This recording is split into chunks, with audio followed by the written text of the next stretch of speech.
It is the following day, and another nice day. 19 degrees it says on the thermostat here.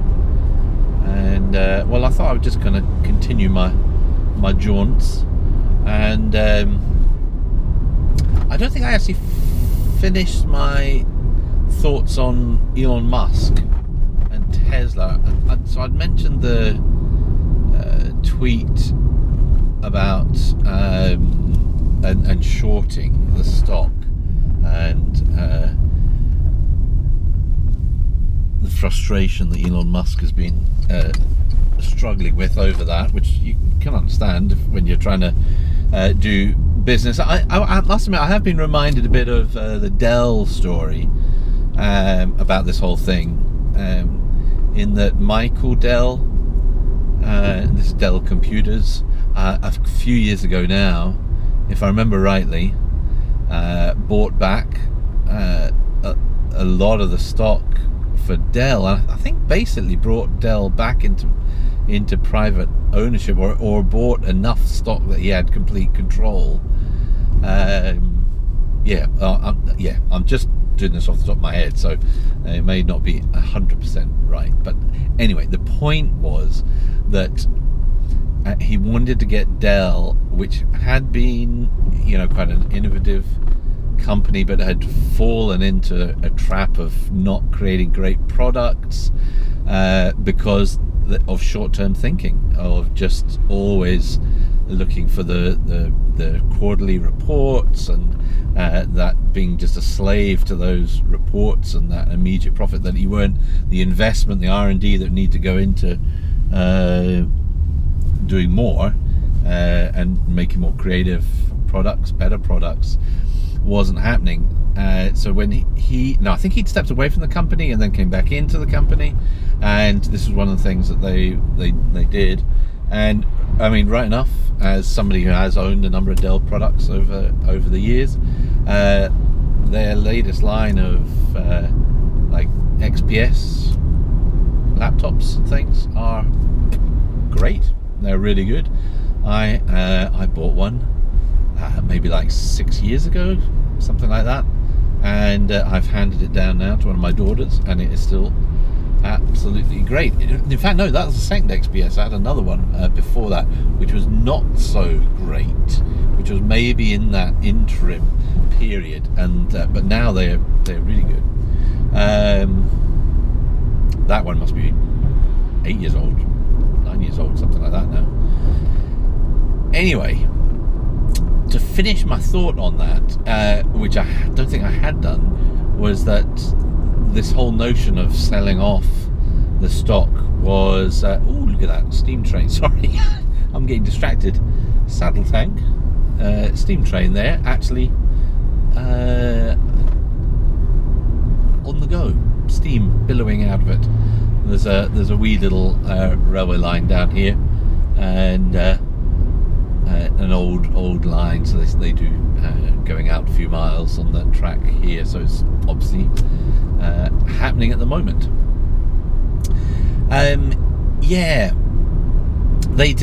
They came out saying no, this is not going to happen. There's not going to be a buyback of stock or anything like that. So it does seem like it's just a ploy. So, but my point about the whole thing was just what is going on with Elon Musk's head at the moment, and it does seem a bit odd. Anyway, that was my point there. I've just got a warning that's popped up saying destination unreachable. I did put the home into the sat nav just to keep me right, so I don't drive too far away for the range I've still got left in the car. I'm actually heading out, kind of going uphill a little bit at the moment, so yeah, I'm on that cusp of the point I need to turn around and head back into town.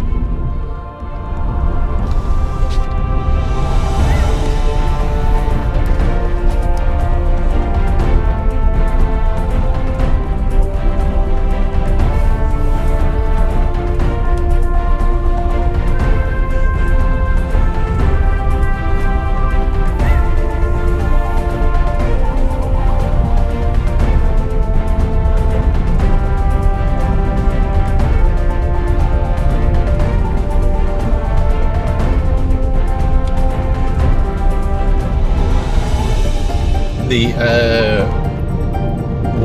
battery warning has just come on, the orange warning thus far. 14 miles. I'm 9.5 miles away from home at the moment. I don't think I've been past the charger to see if the charger is available or not. Let's see how we go. Not quite sure about that. But that should be fine. I'm just chuntering along here, and a BMW behind me.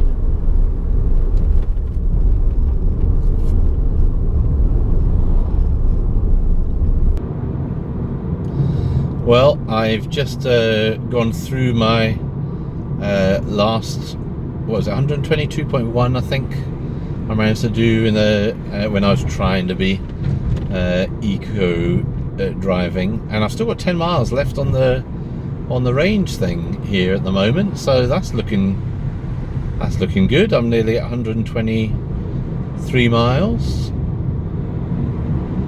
I think I'm going to beat my record.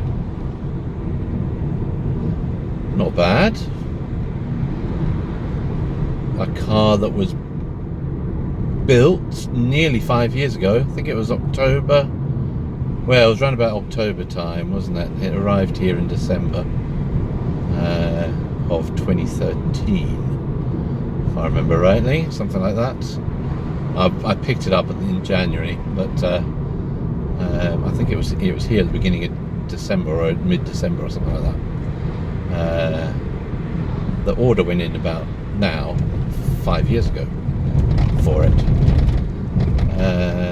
Yeah, 9 miles left on the range. I've got 4.3 miles until I'm home, and then I probably won't drive too far from a charger at that point. I'm glad I gave the screen a little bit of a wipe. The sun is right behind me, so for the GoPro, being able to see what's going on, hopefully you can kind of see what's happening on that.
The red warning came on just as I was heading into the city, so I'm at the dashes, and nothing left there, but I can still see pixels on the battery, so I still have battery available. There is a Mitsubishi Outlander parked in the charger, which is the only, because only one side of that charger is working, because the other side is dead yet again. So I will need to charge up at the church, which is up on the top of the hill. Not ideal. So I'm actually just going to drive past there, make sure I'm not parked in the wee driveway, so that I don't have any surprises. But I'm definitely past my maximum now. I'm at nearly 128 miles, and the speed limit all around Ferry Hill is just 20 miles an hour, as it is through a lot of Aberdeen City, as I'm sure is the case in a lot of built up towns and cities today around the country. So I'm just going kind of going the flow. I'm looking up and it is free. That's good. There is no one else parked there, so I will go around the block and see how I get on. 128 miles. Wonder if I can get up to 130. 130 plus, that would feel kind of good, wouldn't it? Right, let's see how we do. See how far I can go until limited performance comes on. And so all around here the limit is either 20 miles an hour or 30 miles an hour. But it's called Ferry Hill for a reason. There are hills, and unfortunately the church is right at the top of the hill. So there is a bit of up. This is not just cruising around in a without any elevation change. There's quite a lot of up and down to go around the block, so to speak. But we'll see where we go. 128.4. I can still see a few can I? It's getting low. Maybe a few pixels on the battery. I'm hoping to get 130.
Yeah, limited performance just came on.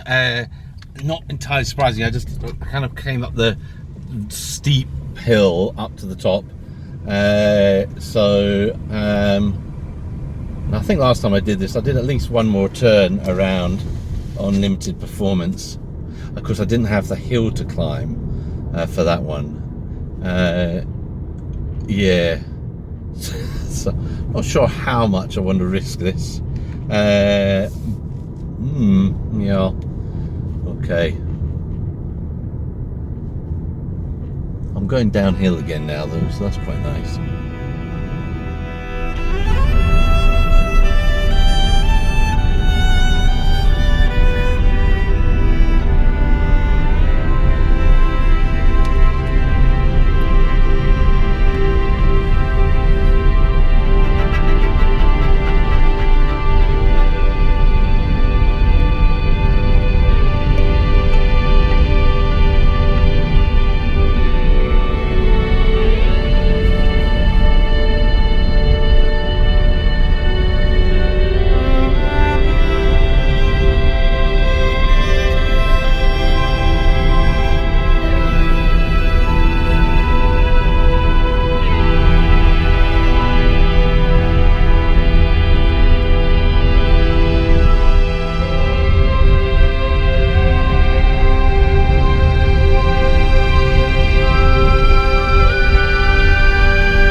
Well, hey.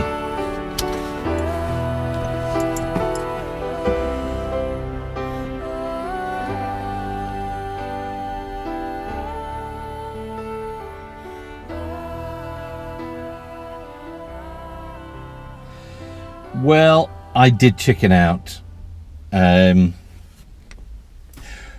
yeah, I did decide when I couldn't see any. I'm just having a quick look. I can't see nothing on the battery. I did another kind of tour around the block with the limited performance having flagged up, but I don't have the rest of the family are 100 miles away, so I don't want to get stuck and can't tow the car back up here, so I'm going to stop there. But that is not too bad, is it? Let's have a quick look at. Oh, look at that! I've actually managed to gain 1%. Now that's very unusual when you're at that level. You see, I do think those two hard braking I had to do yesterday probably is what did me in. 31.8 5.9 miles per kilowatt hour. That's not bad. Let's see what it is over here. 5.90. yeah, average speed 31.7, not bad. And yeah, you can see what I've done there. Yeah, what else can I do over here? Oh, you know what? Let me save that. That's a nice one to save, isn't it? Choose a category. Personal. Yeah. Nice. Oh, boom. I hadn't realised it then removed it completely. Right, how do I go in and check those? I have not a Scoobies. How you do that? Oh, compare. Choose a category. Personal. Ah, here it is. Last trip saved. Can I go on and have a look at this? No. What does this do? Anything? No. Oh, I swear I've not really looked at this one. I don't usually save these things, can you tell? Right, I think I've screwed it up for having seen that, for being able to compare anything else on there. Duh, that's silly of me. Now, so what have I'm on now. Limited performance. Yeah, this is where I'm at. 36,192 miles.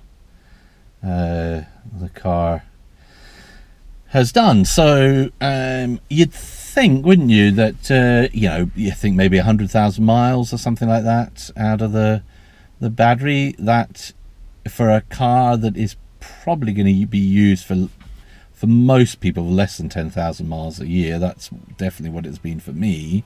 That is going to be 10 years plus of driving, and 130 whatever it was. Now I've gone and forgotten what it was. 100, how much it was? 130. Compare. I'm bringing it back up on here. Oh, it doesn't tell you, does it? Oh, I need to go and check. Was it 131.7? Something like that. Anyway, not bad. That's a bummer. I wanted to take a photo of that. I really have messed that up. Anyway, the video is there for proof. Oh dear. Right, I'm going to plug in, let the car charge up.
Okay, 0%, no surprise there.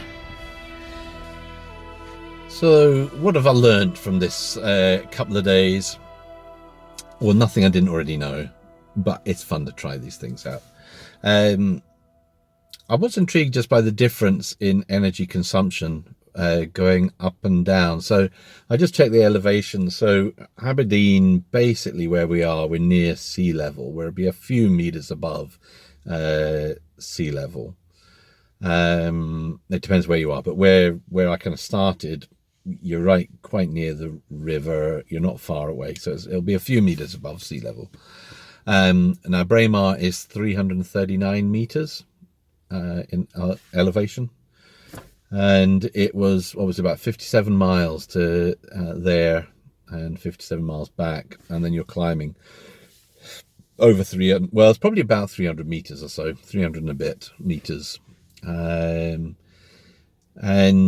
then coming back down, it made about more than like 1.7 or so miles per kilowatt hour difference from climbing and then coming back down. That is considerable difference in distance. So because that first kind of half of the battery was, because I charged up in Braemar, was coming downhill over that. I mean, it's a couple of, 300 meters, but it's over 60 miles. But it does make a difference, and you can, as you're driving it, you can just tell, you're having to use less of the accelerator pedal when you're doing it. So that's what set me in good stead. Now the rest of the driving has just been either pootering around Aberdeen and a couple of runs into the country, which again would have been climbing and then coming back down, doing that. So much of a kind of muchness there. It was that first bit that allowed me then to break my previous limit for the range, which I've actually intended doing that for a while, but never quite got around to it, because there is a charger out at Braemar. You can start with a full charge, and then you're kind of quids in coming all that way down. So it was fun, some of that where you were over 6 miles per kilowatt hour. That's pretty darn good going.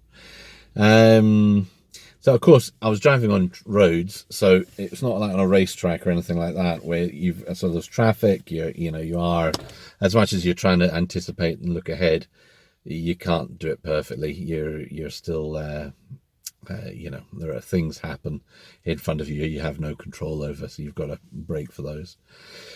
But yeah, I mean, as of last time, the car's working great, and in this warmer weather, it's fantastic. It has actually, it's been really nice the last couple of days. It has been colder the previous week, but not enough that you really notice the difference in the car yet. It's when the temperature's down into single digits, down to freezing, and you're still doing short runs, that's when you really notice it, because the battery's never really getting a chance to warm up properly.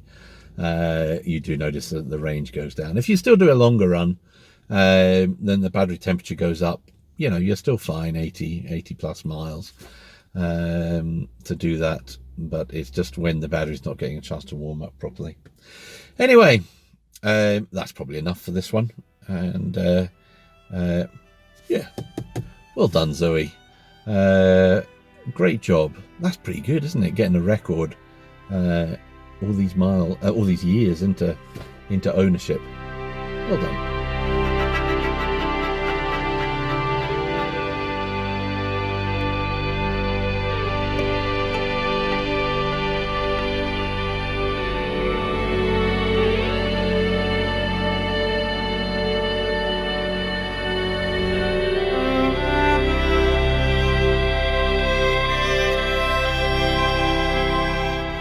Do you know what? I've been accused of driving like a minister or driving like a vicar. I don't know where people would get that idea from. Anyway, the car was plugged in and charging all night. Well, in fact, it stopped charging about 11 o'clock, something like that, last night. And I think it was showing 126 miles on the app when it finished. And now it's at 124 there. But here's an interesting little thing. I saved the trip meter information, and then when I did that, it reset the trip meter. So that's why the B is all at is all at dashes. It's all been reset here, but it is still showing the miles as if I had done the B reset holding the button on the end. Now, when you normally do that, it just changes what's on the battery to now it's about 92 miles that it comes up with. But it hasn't done that. It's kept that kind of backlog of information for working out the expected range. Interesting. I would have assumed it wouldn't do that because I'd reset the trip meter, or at least it looks like you've reset it by saving the data, but maybe you haven't. Well, you clearly haven't, otherwise it would have reverted back to 90 odd miles. Anyway, I am now going to take off the old eco button and revert to normal driving. Enough of this eco stuff for a little while. Back to usual business.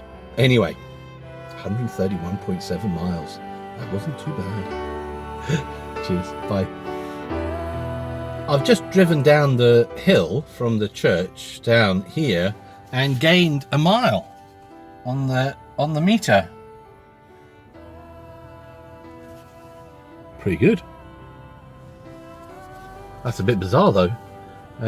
I mean, it isn't bizarre. Of course, I was doing a bit of regen down, but the battery's full, so that's not going to be doing anything. But the air conditioning is blowing. Oh, look at that. It's just gone back down 124.